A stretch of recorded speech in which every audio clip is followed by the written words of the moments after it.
Hey everybody, sorry for being a couple minutes late, but we had some tech issues. But that's really nothing new for us. It's not the first time and it won't be the last time. But we're here today to sort of follow up our conversation or continue our conversation from last week. But before we get into that, well, let's get into that just a little bit so you know what we're talking about. We were Last time we were talking about AI, Inception Point AI generated podcasts and how that's going to impact podcasting as an industry. Just all of the AI slop that they've been putting out.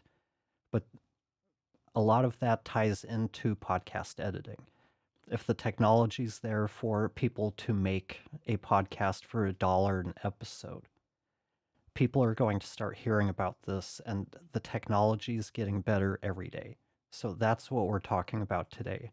AI and how it, along with a bunch of other things, are quickly turning podcast editing into a commodity, and why we need to be paying attention to this and trying to plan for a future that is going to be changing fairly quickly and faster than a lot of us want to. But before we get into that, let me introduce my co host, guest, whatever we want to call him. But Matthew Bliss, do you want to introduce yourself? Sure do. I'm the guy with the technical problems, by the way. I'm Matt Bliss. I'm a podcaster, podcast producer, editor, soon to be coach and consultant, AI hopeful, and deep thinker.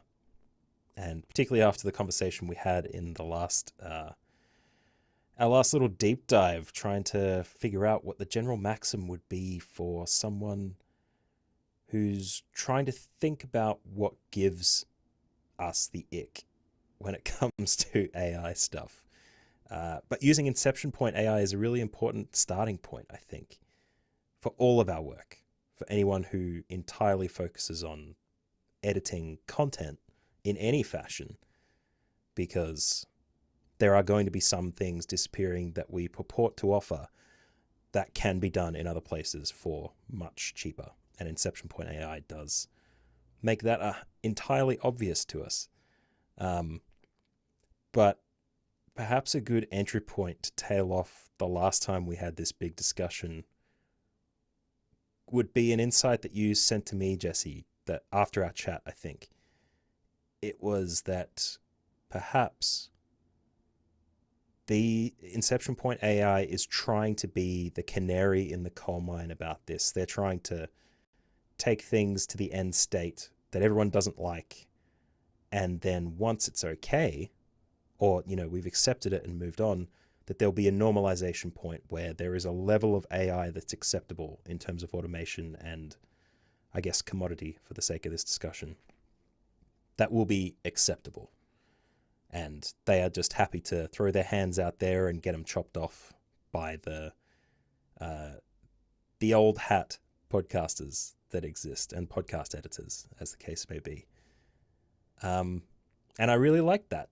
And funnily enough, another thing that I do for myself is rethinking podcasting, which is my ability to reflect and model the reflection that I'd like other podcast and podcast professionals to take. When they think about the podcasting world, I'll have some similar reflections in that episode tomorrow about Inception Point AI specifically, which I imagine will unwrap in the discussion. But yeah, so asking you, Jesse, for which you didn't get an explicit introduction, but presuming that people who stumble across this channel are people who know you quite well already. Is this discussion topic a lead on from that thought that you sent me afterwards, that maybe they're being the guinea pigs and happy to have their heads chopped off just to make it acceptable?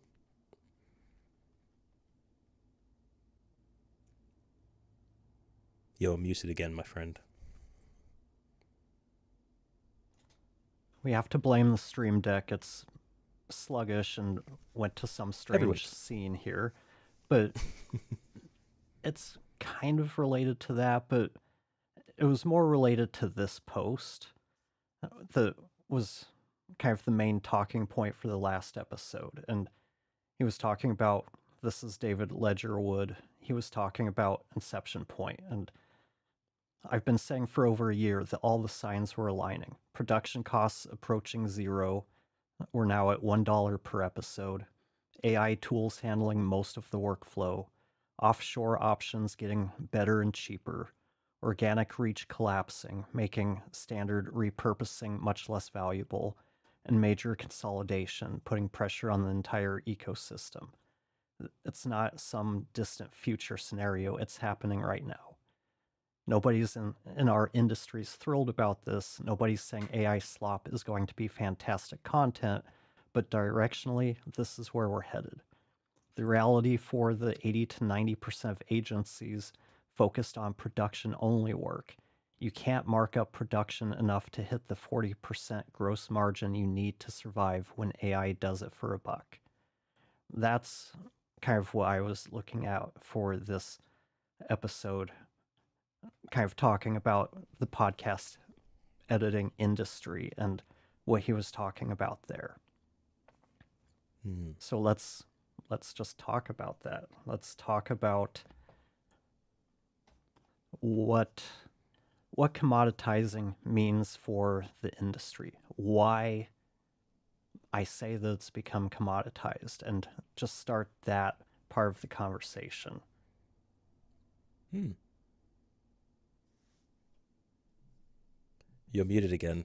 I think we're starting to zero in on where the scene changes get affected by the stream deck. Except I just checked because it happens so often. I did check it and it wasn't muted initially. So this is where process-oriented people, instead of trying to fix the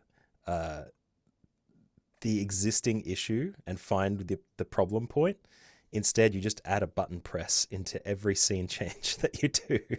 Change scene, unmute, and make sure that happens every time. But anyway, sorry, that's a distraction. Tell us about editing as a commodity. Okay, so just to make sure I'm still not muted, we've got low barrier to entry, meaning anyone can do it. We've got standardized tools. Software is inexpensive or free. You can get anything for basically $25 a month. Descript, Riverside, any of that. We've got basic tutorials for noise reduction, mixing, cutting filler words, all of the skills needed to edit podcasts all over YouTube. We've got the perceived simplicity. To many of our clients out there, the edit is just cutting out mistakes, making it loud enough. When the client can easily find an editor on a marketplace, Fiverr, Upwork, who offers this basic package for a very low rate, your services become indistinguishable from dozens of others or hundreds or even thousands of others. There's the focus on production-only tasks, the repetitive workflow. Repetitive checklist. So basic editing is kind of reduced down to a predictable checklist. Remove filler words, cut mistakes, shorten pauses, adjust levels, EQ, compress, loudness. So in other words, if you can put it into an acronym like Steve Stewart, that's basically saying that, hey, this is an easy to repeat process that I can put a name to. If you can do that, AI can probably get there. If it's not there yet, it's not far before it can. Because anything repetitive, anything that is just a checklist type item, that's the stuff AI is best at. Direct AI, lack of creative input.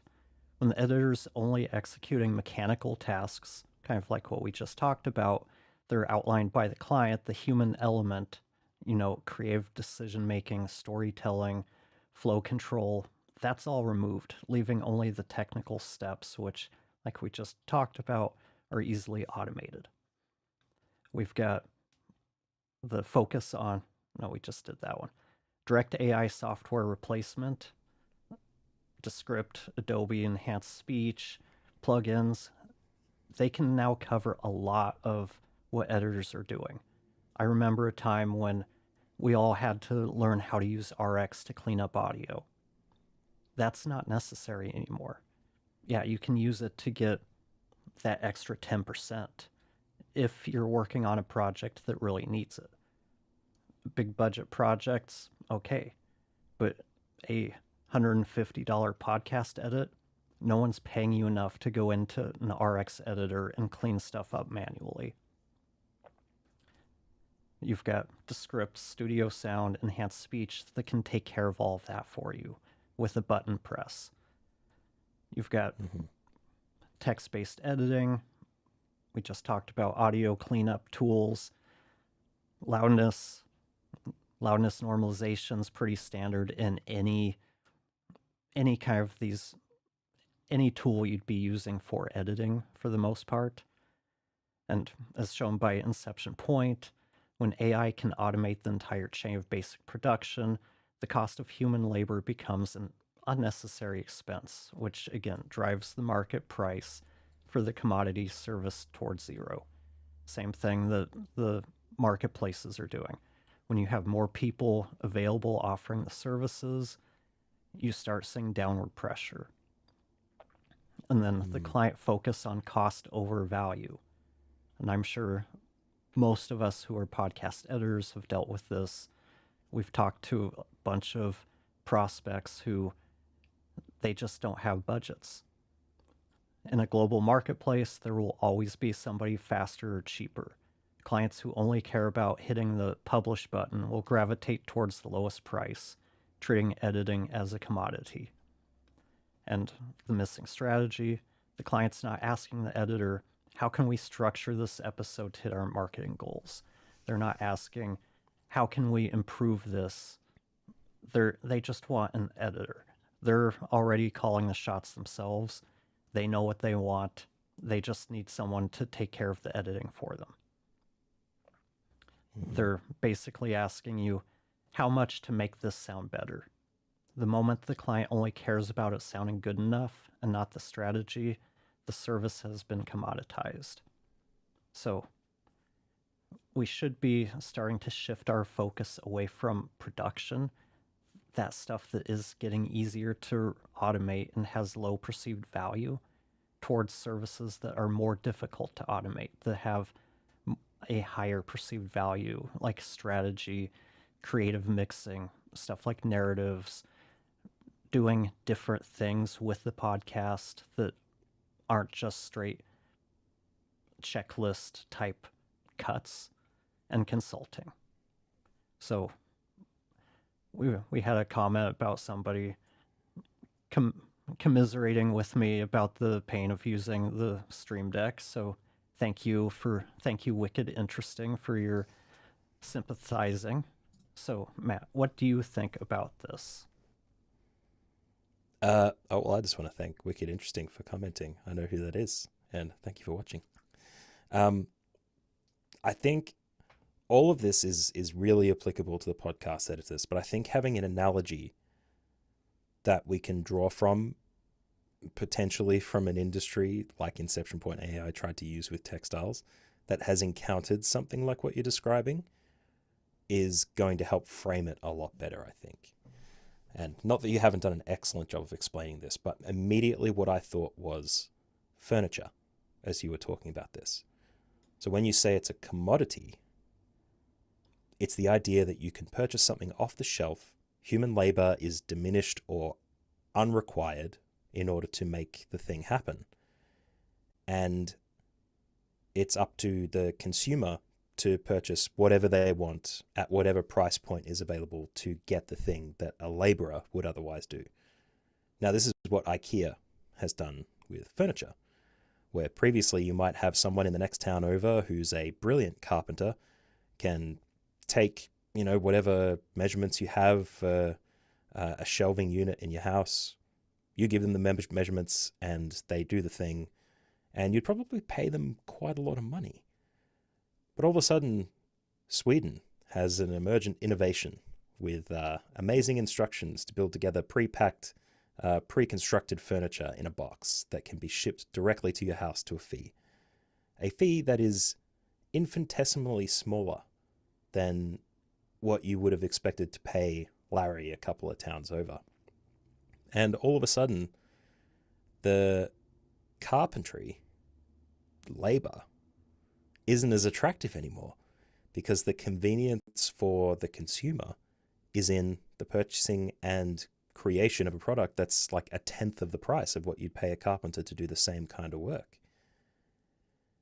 And that's exactly the kind of parallel that you're talking about here with podcast editing. Blah, blah, blah. It's exactly what you're talking about here with podcast editing. Because instead of someone going, who do I know that can improve this kind of audio incredibly well? The end user isn't thinking about that. And the end user isn't the listener, it's the podcaster who's procuring the services. They get recommendations for whatever tech platform currently has the of-the-moment AI-driven component that improves audio in whatever system they have. So Adobe Enhance and your Descript Studio Sound and Riverside's Magic AI or whatever they call it. And eventually it starts to just slowly disappear until, as you said, the offering that you do bespoke becomes entirely commoditized. It's a thing you can take off the shelf and apply as the consumer yourself. And getting ready for that it's scary for people who've offered those services for so long. And you've been beating that drum for the last few years that you got to look at the direction of the market. You got to look at where things are going and where they're changing. If podcast editors are trying to protect what they do right now, and they're not looking to where they can go to make their process more efficient and align to where the future is going, because it's going there. It doesn't matter what you choose to do about it, unless the things you mentioned start to elevate what your offering is. But we're still seeing editors today offering, I will denoise your work. I will compress. I will EQ. I will normalize. I will loudness meter it. I will do all the things that would make it great. Sound excellent. These are the things you look for. And funnily enough, as a reflection on Inception Point AI for the episode I'm going to be releasing tomorrow on rethinking podcasting, I realized that this commoditization of podcasting is a direct answer to what is probably the majority of questions that if you gathered anything from Reddit, from Facebook, wherever, it's where all the questions, what all questions are being asked by podcasters that they would like resolved or advice on. It's not usually strategy or content or spacing or how best to approach this particular niche topic. Podcasting forums and content like that is always focused on what's the optimum way to denoise and improve my audio? What's the cheapest product that allows me to do this really easily? How can I reduce my production costs to almost nothing? This is an answer to that. And that's why the commoditization, it's an answer to the market. It's saying, this is a product you want. There's demand there, so we're providing it. And we're also ensuring that you can get it economically, And, whether that makes a bunch of carpenters no longer able to work unless they create very bespoke artwork, the economy doesn't care about that. The markets dictate what is in supply and in demand. The markets have spoken. And I don't think podcast editors really have a say in that unless they change themselves,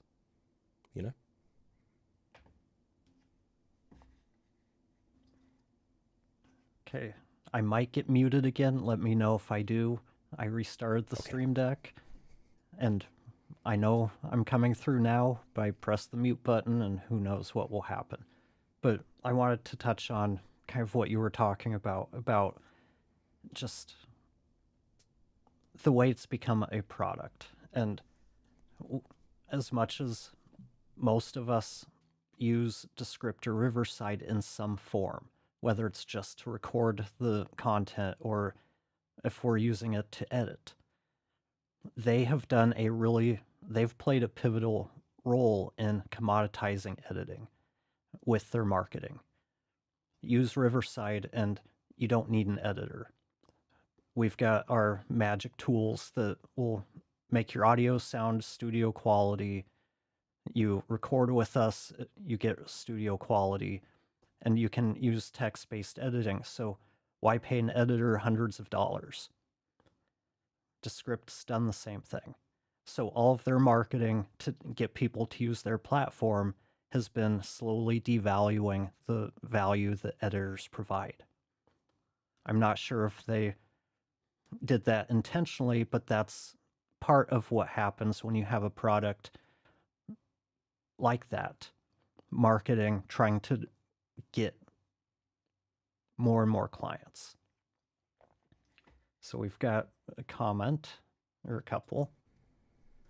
And Isn't just anyone very doing... quickly, I want to say who this is. Mason Amadeus. I was just on a podcast recording with him. He is an impeccable sound designer and works across a great number of projects. So while he hides behind Wicked Interesting, his current pet project for explaining stuff, Mythbusters style, and I'd urge anyone watching this now to go and check it out. Mason Amadeus is a champ. He's got some really great opinions. So I'm looking forward to hearing what you think about this. Well, welcome. His first comment is, isn't anyone doing anything creative anymore? One-button solutions get you bottom shelf content, in my opinion. A floor of quality. A proper edit adds much more value if given agency. Let's see. And then he added, not bragging on y'all, just talking about clients' desires. And then followed that up after Matt introduced him as, oh no, I've been unmasked. So I figured I'd go through all of the comments, but I think this is the one to focus on because podcasting can be so many different things. There's a lot of room for creative work out there. And yeah, you're never going to find that with AI. I mean, maybe down the road you might be able to, but it's not going to replace the sound design, the storytelling, all of those elements that go hand in hand in telling a really good story or putting something really creative out there. But AI is going to have an impact on sound designers because people who make a living making the sounds, they're going to start finding some competition as the text to sound technology gets better.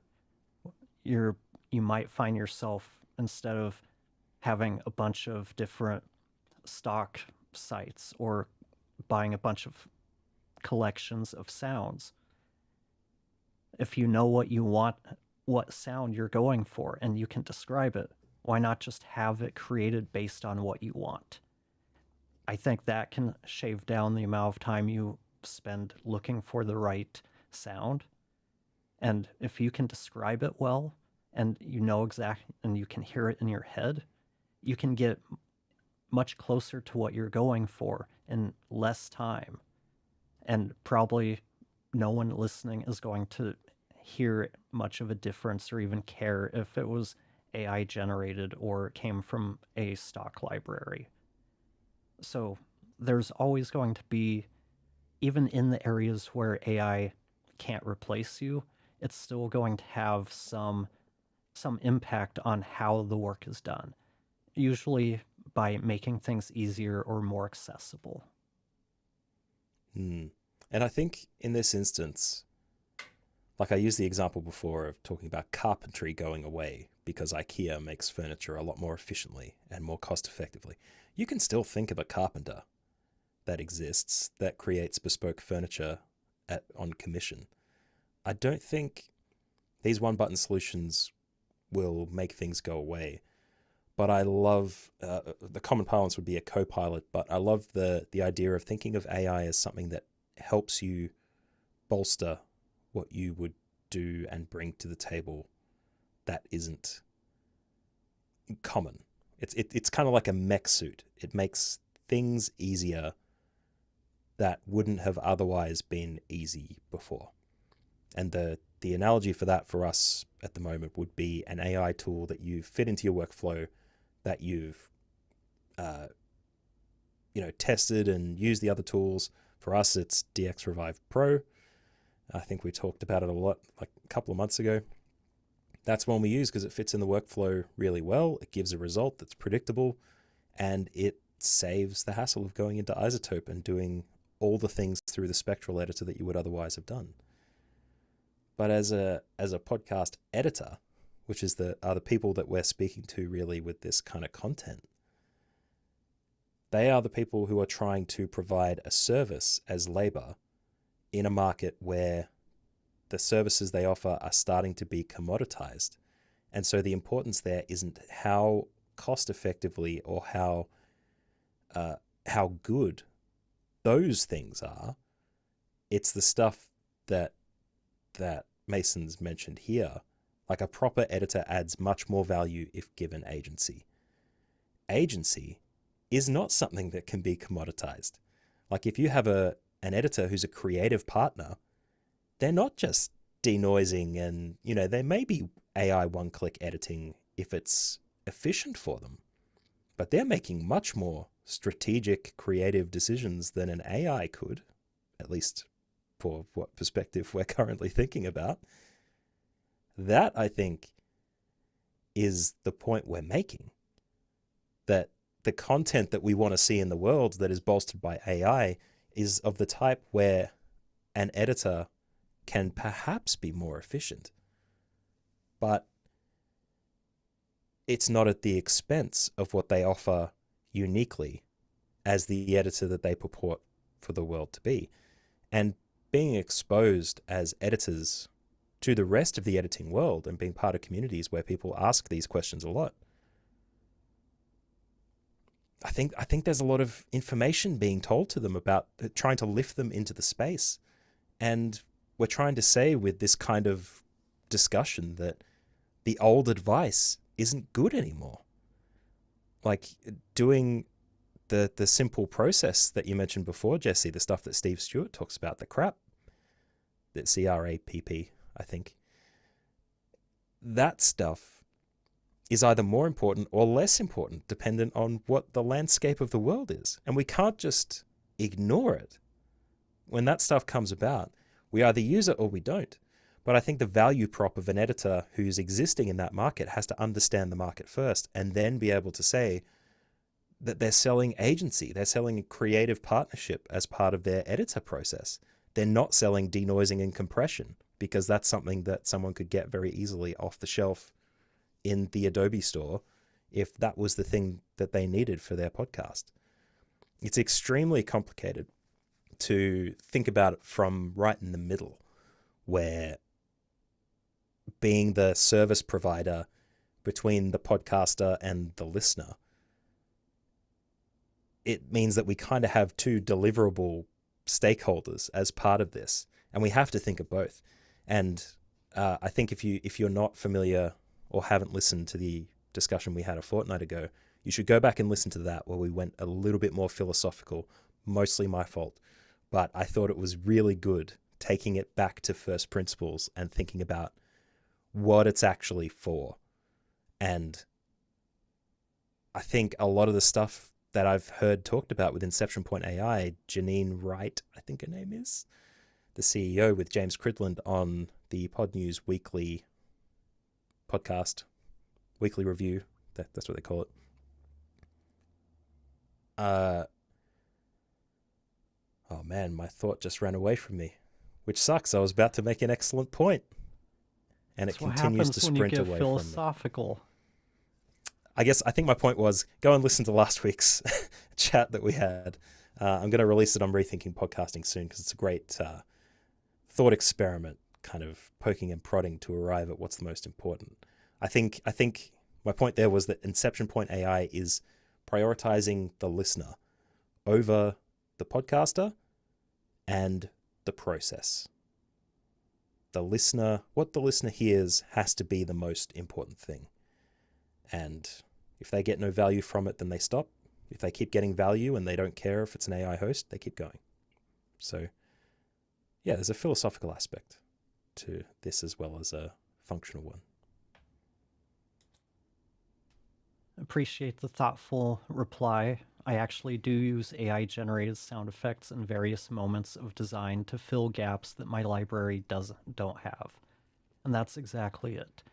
I see a lot of people who are just completely shun all AI because it's evil or whatever the reason is. But Hmm. it's not that black or white.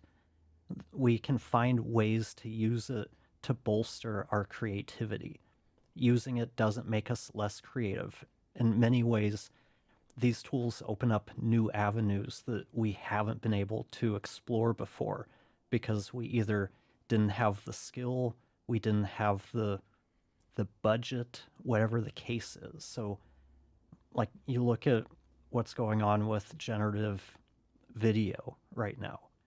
There's a lot of people creating things that they would have never been able to create before. Yes, there's a lot of slop out there, but you give someone with creative vision a tool like that, and who knows what's going to come out of it that couldn't have been done 5 years ago. So we need to keep an open mind as these tools come out and get better and not just turn our nose up at them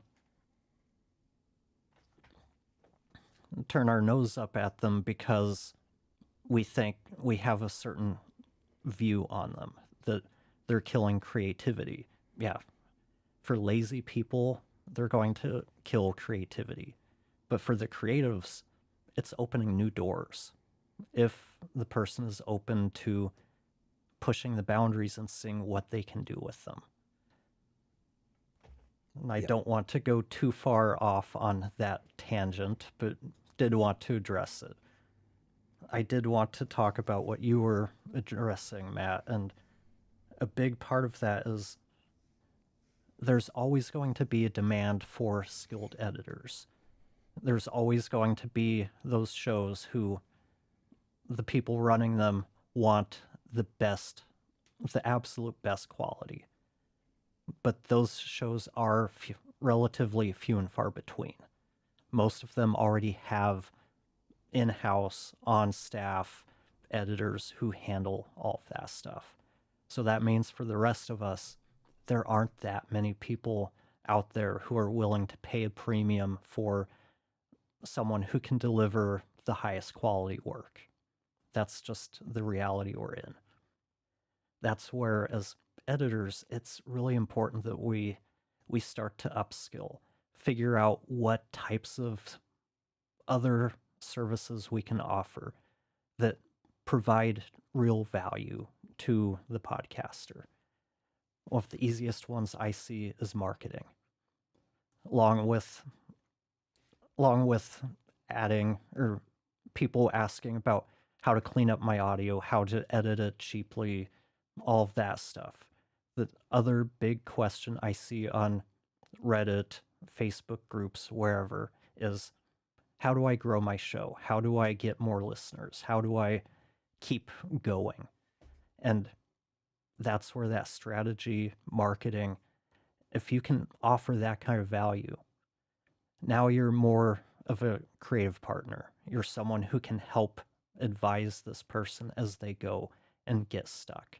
That holds a whole lot more value than just being able to remove crutches, pauses, whatever, and making it loud.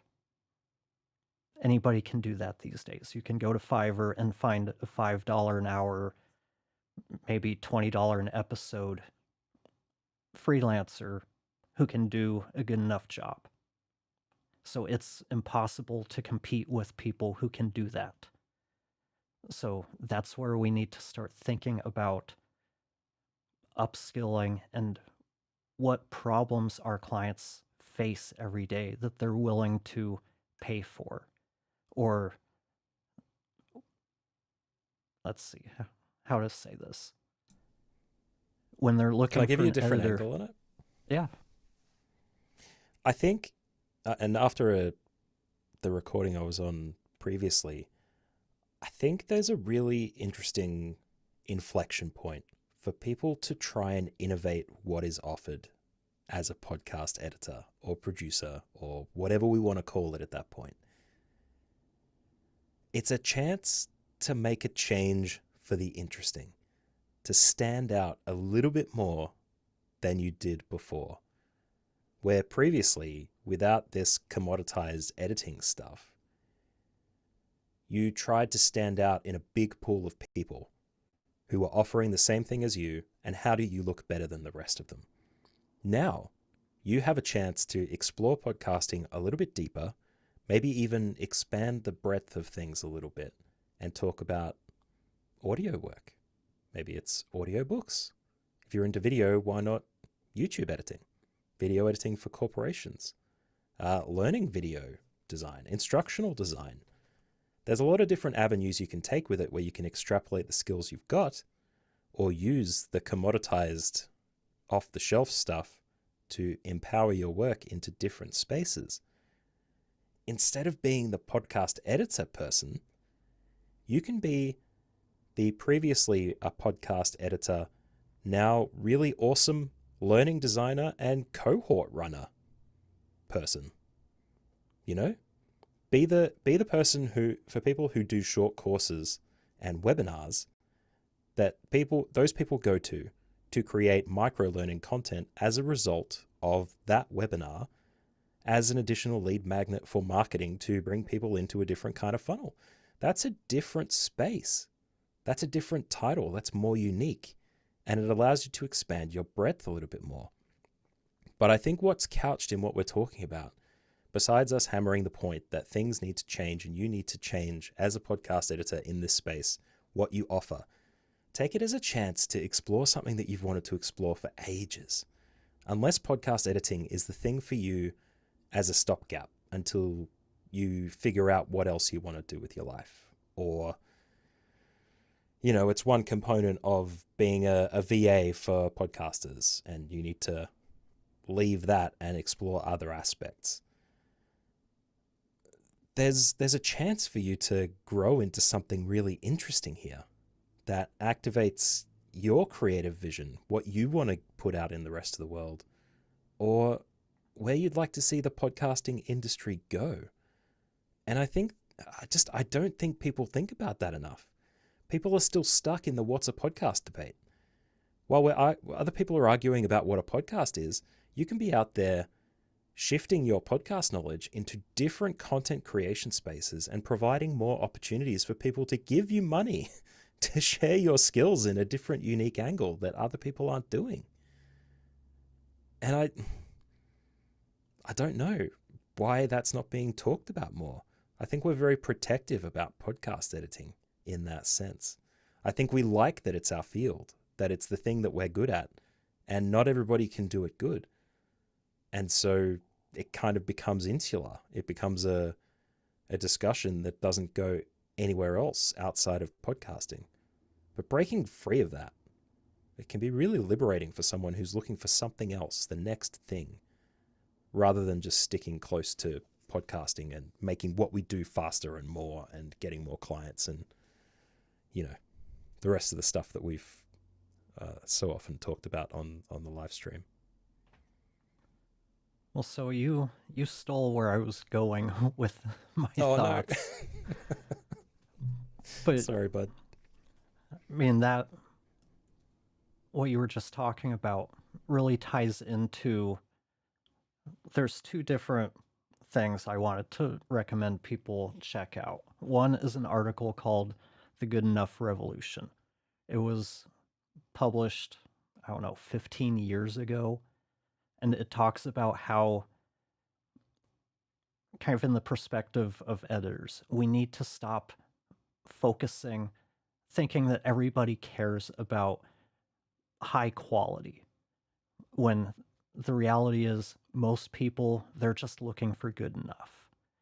So if we're out there trying to sell ourselves, well, hire me because I can give you the best quality audio, but I charge a premium, people are going to be like, nah, I'm going to go with this guy who charges 20%, $20 an episode and gets me good enough. And yeah, that's called The Good Enough Revolution. It was published in Wired magazine. The other one I wanted to recommend is a TED Talk by Guy Kawasaki called Jumping the Wave. And this really ties into most of what you were talking about how as editors we need to stop looking at ourselves as podcast editors because that is such a limiting thought. And he goes into talking about examples like Blockbuster and Tower Records. Tower Records, they in the at least in the US, I don't know if they were worldwide or not, but they were one of the big names in music. You wanted a CD, you wanted music, you could go to Tower Records. They could have been something like Apple Music or Spotify, but they felt that there's no market in MP3s. They don't sound good enough. People aren't going to adopt that. Tower Records doesn't exist anymore. No, I think somebody said they're trying to come back. That's beside the point. But because they felt like no one was going to adopt MP3s, they didn't see that as a threat to their industry.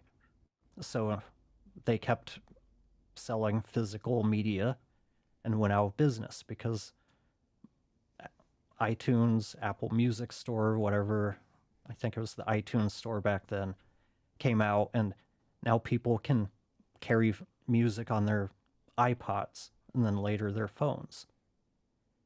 Even though the audio quality of an MP3 back then was not good, people still gravitated towards them. Another example was Blockbuster.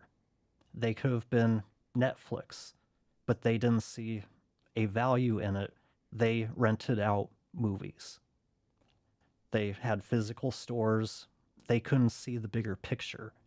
They just labeled themselves as a movie rental store instead of thinking, we provide movies to our clients.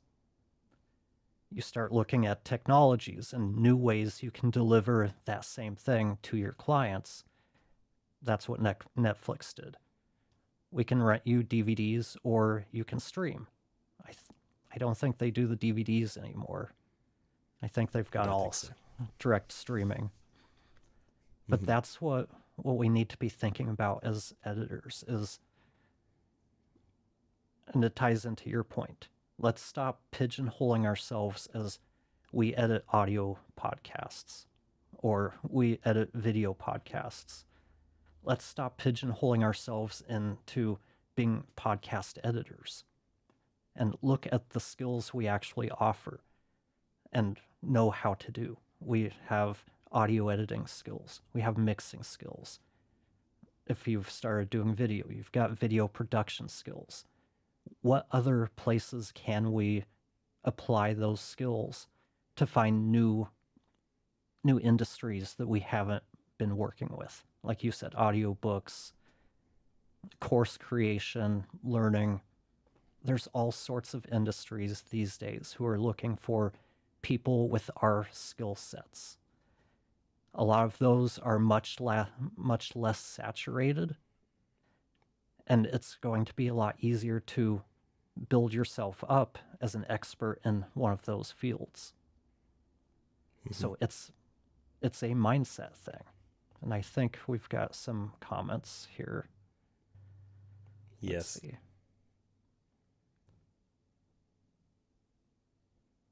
Okay, question about the headphones.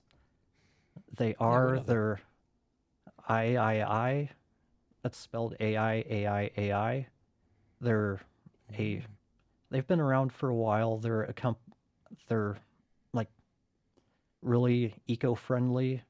They use recyclable parts or plastics, materials wherever they can. Everything in them can be replaced and customized. So everything, it's modular. So you can choose different headphones, different coverings. They are extremely light. They're extremely comfortable. I found these, wasn't even an audio place, but I had the same thought. I watch a lot of Christo, the future stuff. These are the headphones he uses. It's like, what kind of headphones are those? They do look comfortable. And that's what they are. But are they comfortable? They are. That's what I want to know. They are comfortable. Like I said, they're very lightweight. They sound good. Not sure if I could use them for mixing, but they sound fine. I don't have any issues with them. Yeah, check them out. Let's see. Cool. No, not Microsoft. I would not use Microsoft headphones. Yeah, they have a similar design though. The old, like 2 or 3 version. I used to see them strolling about when I worked in government back in 2022. There were a few people using them. Similar kind of, finessed sort of plastic, rubber, some Yeah. blend. Anyway. And let's stop pigeonholing ourselves as podcast editors and look at the skills we actually have. Yes, it's so easy to put up invisible walls in your brain about what you do. Great advice. And that's what, I've been trying to open editors' minds and eyes to this for a few years now, because by the time you, as a podcast editor, let's use those editors who've kind of stood their ground that podcasting is audio only. It's only, this year, maybe the end of last year, that a lot of them started learning video. By the time you get up to speed with video, there's going to be some new technology that you need to come in and learn. And you're always going to be behind the curve. That's why that guy Kawasaki TED Talk is called Jumping the Wave. So that you're, instead of riding the wave, you're jumping onto the next one before it becomes a thing. I think I worry about this as a prediction, but I've heard a few podcast advertising spaces talking about making sure that podcast ads are ready for spatial audio. And if ads are going to lead the front on a technological innovation, I say let's go for it. But maybe for the people who can't get away from audio being the art, learning how spatial audio works, maybe looking at the Dolby Atmos stuff that allows you to more easily translate like a 37 position 3D environment for audio, and how easily that can be translated to a 7.1, 5.1 stereo, maybe mono, I don't know, but that could be a good place to look. But the other thing that I really want to say just before we move on to the next thing is that, again, we're in a position saying, go out and do something unique. Do the thing that's unique to you. Find a way to deliver value in a bunch of different ways. And I think where people get left in the dust, particularly as podcast editors, where it's a very narrow kind of business direction for a service offering. There's not a lot of offshoots there that allow you to package and repackage stuff. People kind of understand what the package is, which is why we see these common traits of the services all the time, compressing, denoising, all that kind of thing. The key when thinking about where the next stage of where your skill offering is that your skill isn't the service. Like the different kinds of skills that you bring to the table, they're not necessarily the service. It's up to you to package those skills in a way where someone can understand what your value prop is and what they want. And that makes it easier. And it feels scary to be someone who is the person that you are, and you offer podcast editing and YouTube editing and whatever else, audiobook. Keep it nice and aligned to where people would think of it these days. But what we're not saying is that you say, I am the audiobook YouTube podcast person, that you need to do all of these things for you, and then put all of that value prop into a single service offering, and then have whoever's applying for it being really confused about what it actually is and what you do, and then running away. Instead, have the YouTube, the audiobook, and the podcast have a value prop for each the pain points that you're addressing for each customer for each one. And all of a sudden you have 3 different services, 3 products that you're selling to people that utilize all of you and your unique offering, but each product delivers something for someone who's buying it. And so it doesn't make it confusing for you, knowing that you are driving everything in the products with your unique skill sets and what you bring to the table, but making it easy for people to buy your services. I think that's something that you've talked about a lot over the years as well. But I just wanted to make sure that for someone watching this and going, great, I need to niche down and become a very specific type of podcast editor, or I need to blend the 2 disciplines together into a mega discipline that only I can do. You don't want to confuse it for the market. Like you need people to understand what you're selling and what you do. Like that's something I've experienced over the last 2 years doing it for myself. I can do anything you need me to do. But if what you say is what you want and I say, yes, I can do that, then it becomes harder to sell it to someone else when you need more clients. Like you come up to people and say, I can do anything you want. And they're like, okay, but do you know what I need? And I'm like, yeah, yeah, I can do it. Pay me money. I'll do it. That's not going to inspire as much confidence as you going over and going, I am YouTube man. Give me your business. I will fix all of your pain points. You won't be sore after I YouTube man my way through your content. And they'll be like, yes, I love that. I'd pay that guy money. Do you know what I mean? I hope that makes sense. Kind of got a bit weird with it at the end there. That happens when we're live. But I think the thing I would say is you don't need to niche down your services. If we're going to niche down, and I'm a big proponent of niching down, it should be for an industry.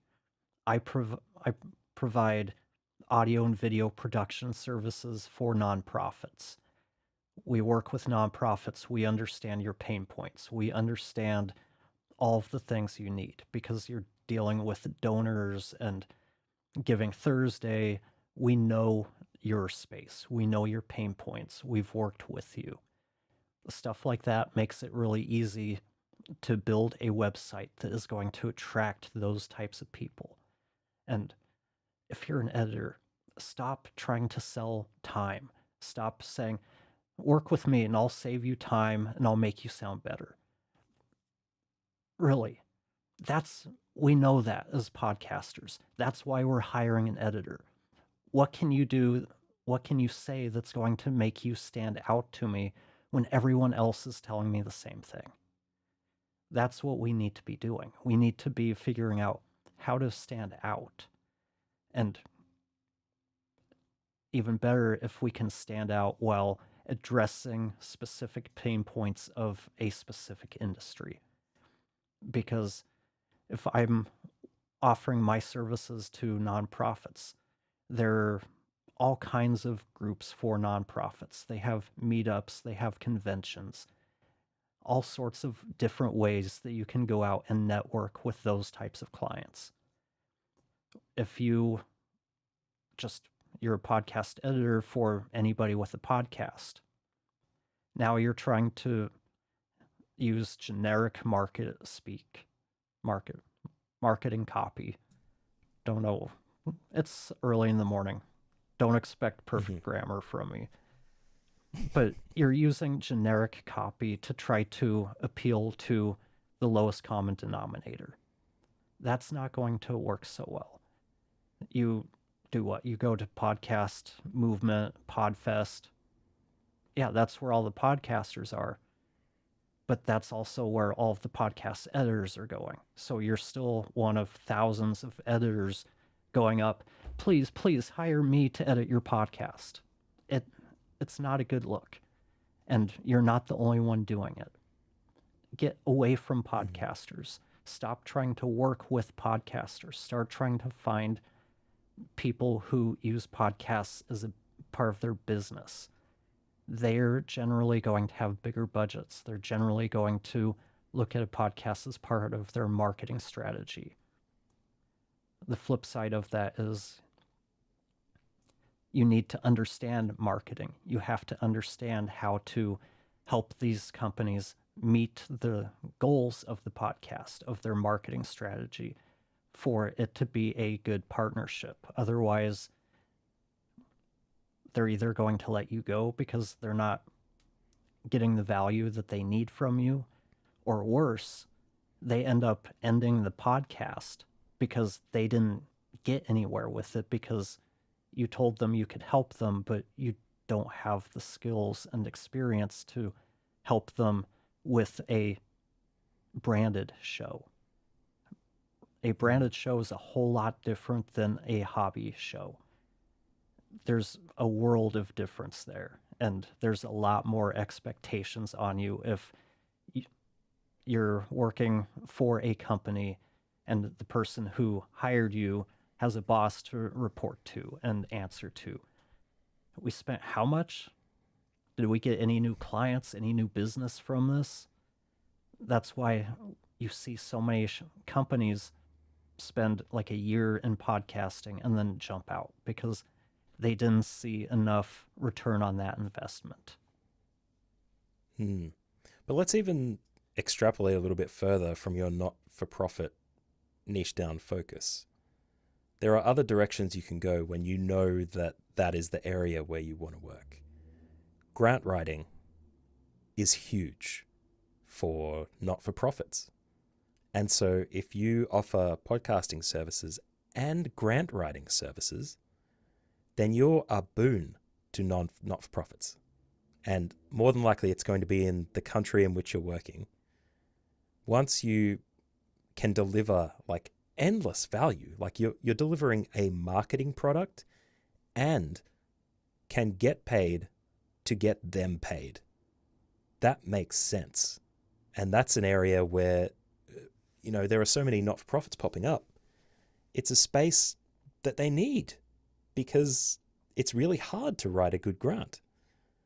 And yeah, like that would be an example of moving into a space away from traditional podcasting, but choosing to offer a little bit more that narrows down on your ideal client and giving them what they definitely need. And in all honesty, I don't think it would be difficult to learn either. It'd be really good, I think. Yeah, it would be. And that's why niching down to an industry can be so good, because you understand those pain points. It's easier to market yourself and for you to attract the right client. They come to your website. Okay, this person, this editor, whatever, they know what we're looking for. They speak our language. They know our pain points. That's going to make you stand out versus the other podcast editors they've looked at who just talk about saving you time and taking the tech stuff off your plate. Yeah. But going back to something you talked about earlier, now really is a good time to start getting into Atmos mixing, because that is something people using Descript can't do. It's something people using Riverside can't do. You need a DAW. You need good monitoring. You need skill to be able to do that. And right now, spatial audio, it's still kind of a fringe thing. You're seeing more music being released in Atmos mixes, but it's only a matter of time before we start getting more headphones, more playback systems that can really utilize it. And then you're going to see more demand for it, because when you can put people in space to really give them some separation, especially when you have two people talking who have similar sounding voices. When you're audio only, it helps the brain to have one person kind of over here in front of you another person over here in front of you, like you're sitting there right in front of them talking, as opposed to them both coming in straight down the center. Yeah. There's going to be a place and a need for people to mix Atmos at some point in the future. And if you can be one of the first ones to be able to say, hey, when you're ready to mix your podcasts in Atmos, I'm here. You're going to be at the front of the class there. That's an N of And one market. yeah, That's like, yeah, that would be nuts.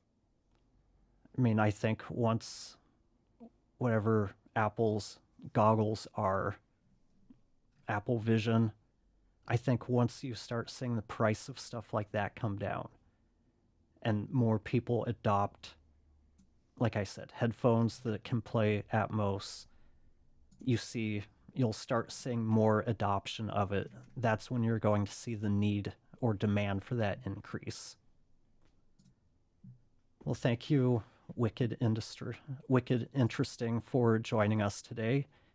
Go enjoy the rest of your day, your night, whatever time of day it is for you, and we'll see you next time. Funnily enough, just before, they had a question that hasn't come through in our thread, accompanying thread here. So I'm going to try and post it here so that you can put it Oh, on screen if it becomes available. But they asked, forgive me if this is a dumb question, but where should people look for podcast editors? Inversely, where do your best clients / leads tend to come from these days in the face of this commoditization? there's two Jesse? there's two parts to this. The I think where should people look? That's I don't think that's the right question, because where people should look really kind of depends. Where people do look is Fiverr and Upwork. That's where most people are going these days. Where, let's see, where do your best clients and leads tend to come from? Usually the best clients and leads come from our network, people that know us, people we've worked with. A warm lead is always the best lead. Not everybody that comes to us is necessarily the right fit for us, but those are the best leads we get. And then, yeah, where should people look? That's a tougher question to answer, because there's not many places you can look. Go to websites, do a Google search, use AI to search, go to Fiverr and Upwork. And I think that's why so many people go to Fiverr and Upwork. You've got everybody there. You can read reviews. They feel like they can make a more informed decision because you've got so much more, what's the phrase? Social proof on a site like Fiverr and Upwork, because you've got ratings, you've got reviews, you can see how much it's going to cost you. It's a whole lot easier than doing a Google search, checking a bunch of websites. Everybody says the same thing. Nobody has prices. You've got to reach out to them all individually. Some of them might get back to you, some of them might not. Some of them might take a week to get back to you. It's just so much easier to go to Fiverr and Upwork. I hate to say this because it has impacted so many of us, but that's what people are doing these days. Matt, I think we've lost you. Or you've just fallen asleep with your eyes open. So we'll give it a minute to see if Matt comes back.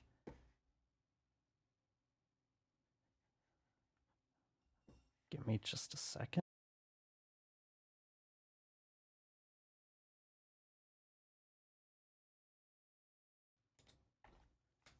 Let me check my notes while we wait to see if Matt can return to the living with us. Let's see, we talked about Atmos, stop selling time. I mean, one of the things that I've seen that I think a lot of people may not be aware of is when we think of tools for podcast editors, AI type stuff, we think Riverside and Descript. Those are kind of the first wave of these tools. There's going to be more interesting tools that come down the pipeline. Like right now, I'm beta testing this newer video editing app, I guess we'd call it. And what's going on is it's a different way of editing video. They call it an agentic editing option or agentic video editing. And basically, you can build your flow. And the best way I can describe it is you can really easily automate the video editing process by uploading a video.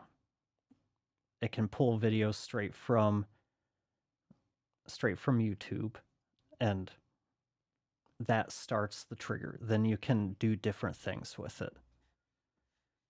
Okay, so Matt said he got booted. He cannot get back in. Give me just a second to respond to him.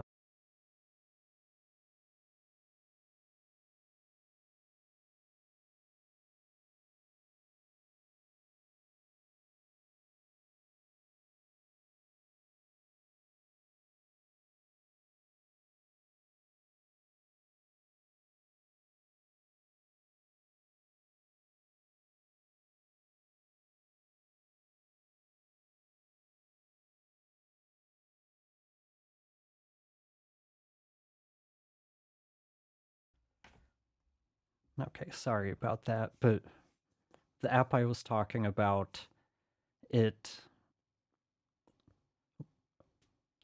they are able to go to market with this, it could really change how we can edit stuff, because it would allow us to have clients upload files to a folder, which will start the video editing process and can put together a rough cut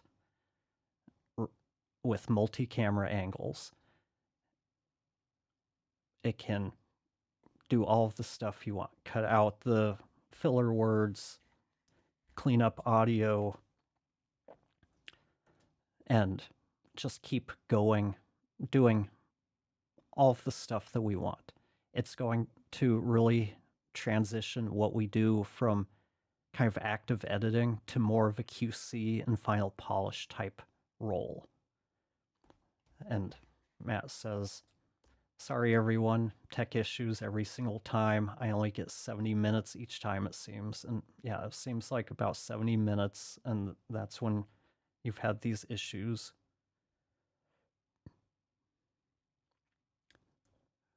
But we'll have to talk with Ecamm about that to see what's going on. So sorry everybody for Matt not being able to come back in. It's not on him. It's not on me. It's something to do with Ecamm. It's frustrating. But what I was saying is, I think when we see these... Thank you. Since he's not going to be able to come back, we'll go ahead and put me back on. And what I was saying is, I think this type of technology is going to really shift what we do from being more active in the edit, at least in terms of interview type stuff. Narrative's going to always be a little bit different, but even with narrative, it's going to make it easier to put all of these pieces together and using chat, more or less, telling it how you want the pieces put together, and it will put together the rough cut for you. It can generate the clips for you. It can take the 16 by 9, reformat it into 9 by 16, throw the captions on, and without you doing anything. You've got your rough edit, you've got your clips. I think there's a couple other things it can do. So from there, you can export it into Final Cut Pro, Premiere, DaVinci to QC it, add in your own titles, lower thirds, animations. Oh, and that's the other thing this app can do. It can generate B-roll for you. I think it can generate titles. I'd have to double check. If it doesn't do that, I think it's a matter of time before they add that in. So the technology, what we see right now, is just scratching the surface of what's to come. So it's really, we're at a point in time where we really do need to start looking at how we do things.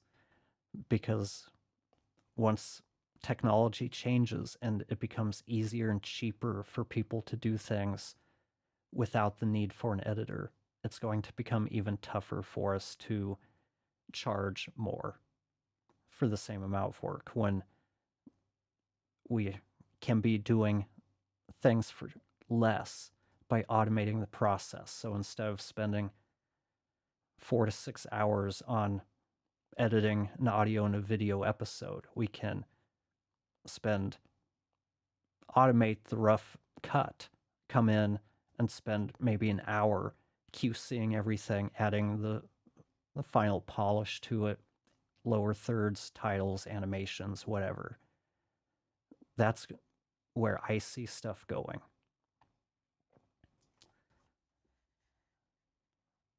Let's see. Matt's got a couple of comments. How long until you think there's a Riverside style offering that does for indie podcasters what Inception Point AI offers in-house? I mean, I think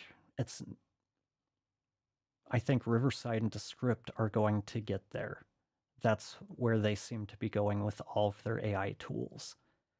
And because of what we were talking about on the last episode, I've spent some time in the last couple of weeks working on like trying out Descript, trying out Riverside's editing. And the tools that they have now are a lot more, there's a lot more going on than I thought they offered. Like being able to, I don't know, I know Descript can do auto switching based on the speaker. They can have smart layouts. I think Riverside has that too.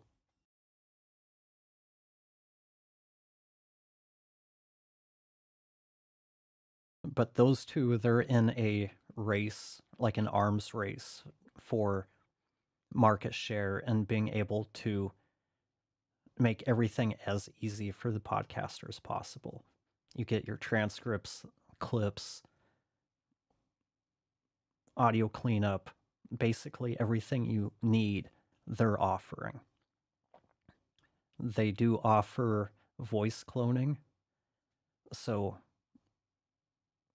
I think there's limits to that, but it's a matter of time before, I don't know, someone like 11 Labs or someone else gets something out there that can really clone someone's voice. Once that is out there and something that companies can license or access via API, you're going to see Riverside, Descript, all of those types of companies offering that. And that's when we're going to see a big shift, because if you can do text to audio that sounds just like you, where there's no real difference, it's going to be tougher to spot what is AI and what isn't. And then he asked, like, all that way available, not just testing agentic editing currently. I'm not quite sure what you mean by that. If you could provide a little more context, that would help. Let's see.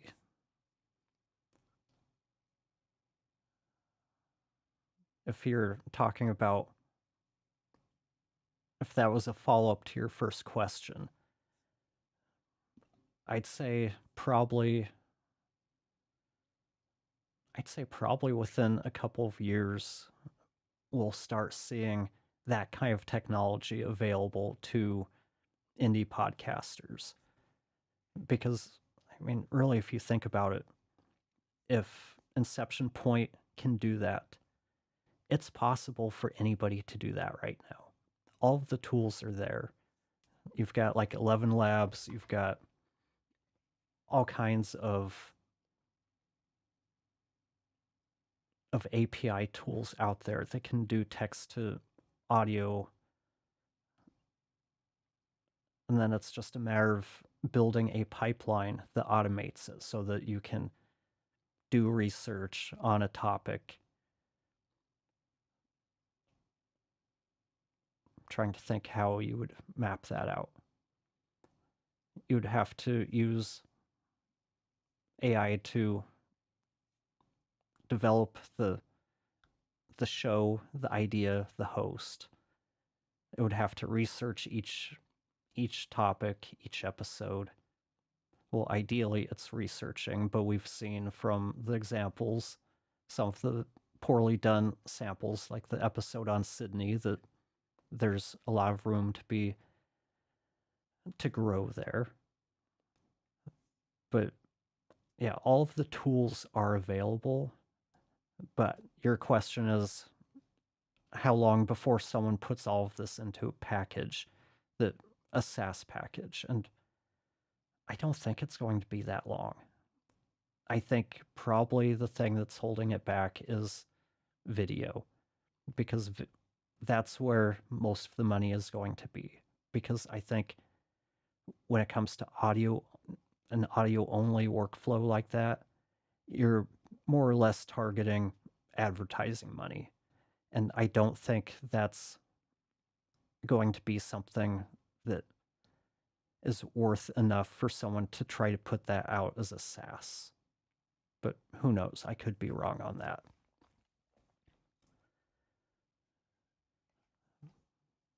But yeah, I think that's where I see stuff going. We're going to move away from a place where we're doing a lot of editing to where we're basically doing QC work, going in and cleaning up bad cuts, putting stuff in, moving stuff around, however we want, however we see it,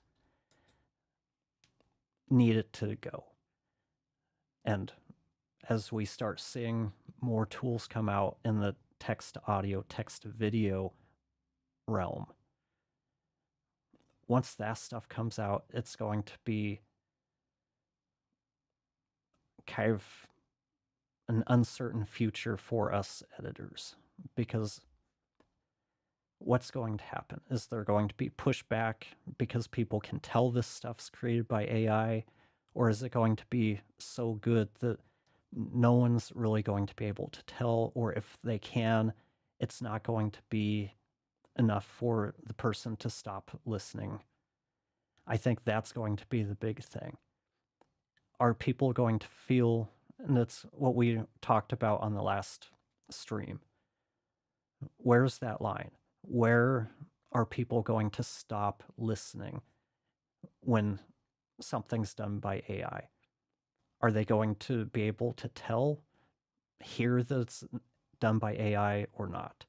Are we going to see pushback on AI generated content because we have to disclose that it was generated by AI, which I think we should be doing.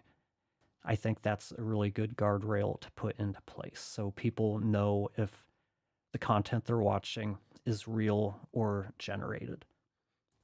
If that kind of standardization comes into play, I think we're going to see not much impact for us editors, because there's still going to be a demand for that real content.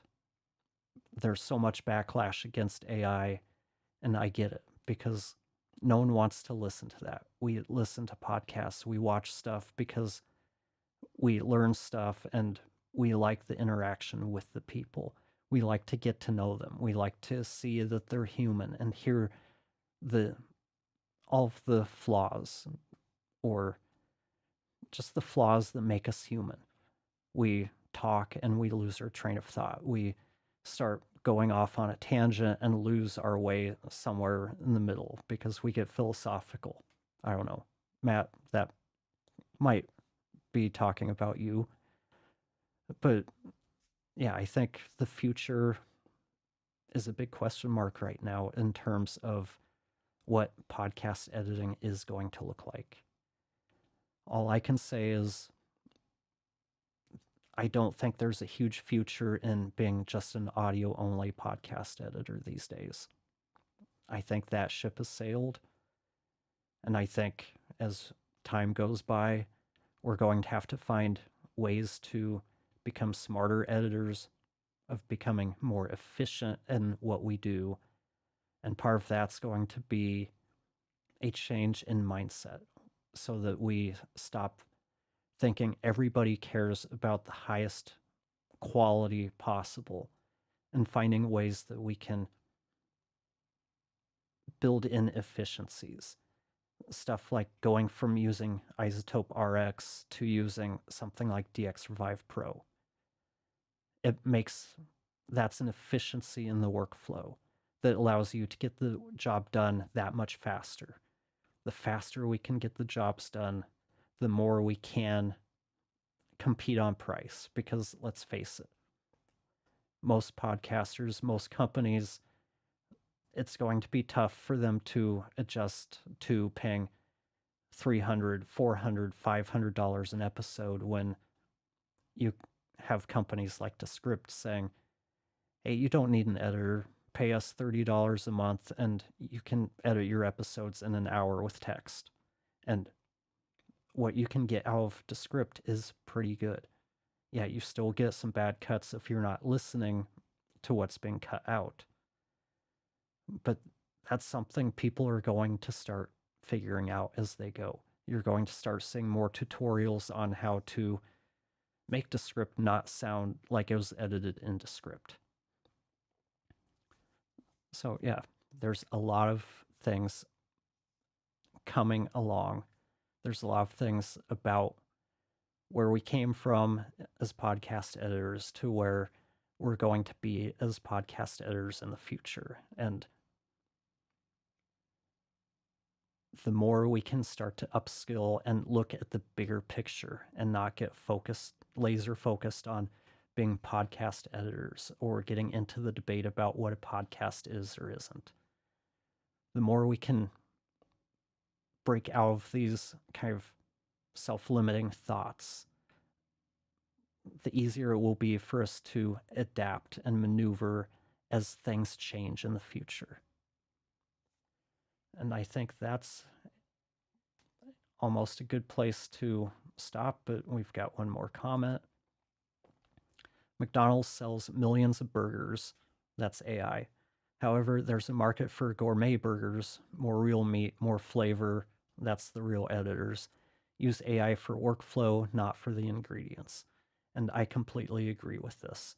AI is a tool. We should not be relying on it to do all of the work. And there's always going to be people who want that easy fast food type service, the Descript, the Riversides. There's always going to be those people who have the budget and the taste, so to speak, of wanting that premier gourmet service where you get white glove service. The client shows up, they edit, but they've got you as an audio engineer to set them up, to help with any troubleshooting. You take everything from there. You handle all of the post-production. You do the clips. You do the show notes. You publish. So all they have to do is show up for their recording. maybe do a little bit of research depending on what type of show it is. And yeah, there's always going to be that demand.